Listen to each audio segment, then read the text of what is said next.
Hinihiling ko ngayon na muli ninyong at buong katapatan ninyong muling ipahayag ang inyong damdamin sa isa't isa.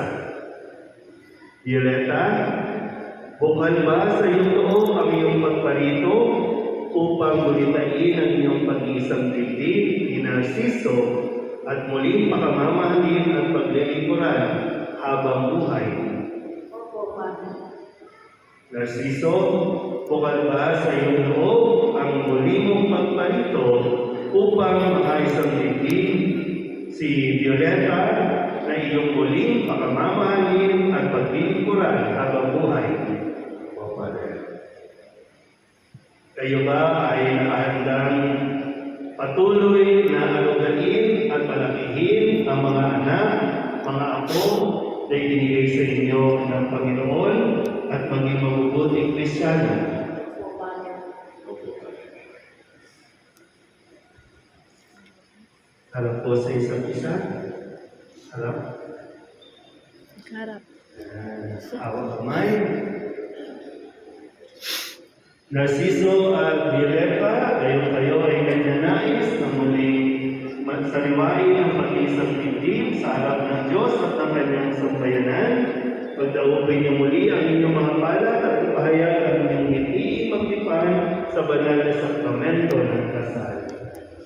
Violeta, sumasang-ayon ka pa ba na maging asawa ni Narciso na narinig pa ngayon ay isulod sa batas at mga liturturin ng ating banal na simbahan?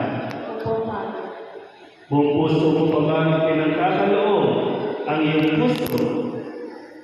Opo, Padre. Buong puso mo pa ba siyang tinatanggap bilang may asawa? Opo, Padre. Narciso, sumasang-ayon ka pa ba na maging asawa si Violeta na narinig ko ngayon alinsunod sa batas at mga liturturin ng ating banal na simbahan? Opo, Padre.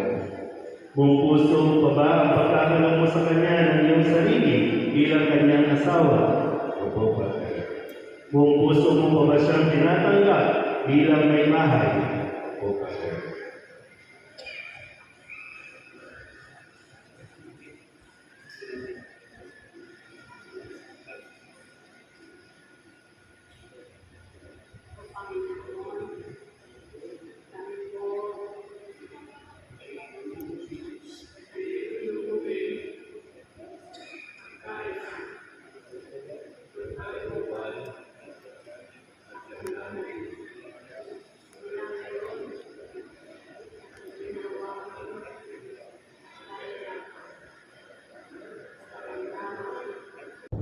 Palakpakan po natin itong